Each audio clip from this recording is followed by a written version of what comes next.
Hello everyone, today in this video I'll be showing you guys how you can download any YouTube video from YouTube itself.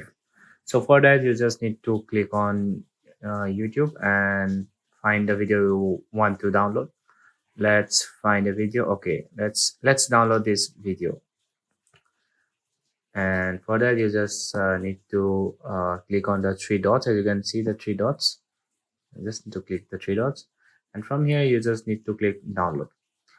And from here you can see that if you are subscribed to premium, you can download full HD video, but if you are on free version, you can only download medium quality and low quality video. This is the first step how you can download, and let me show you the second way.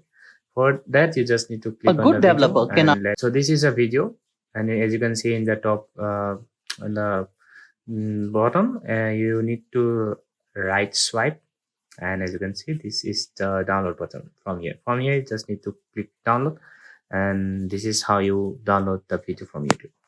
So yeah, that's how you do it. If you like the video, then please hit the like button and subscribe to my channel.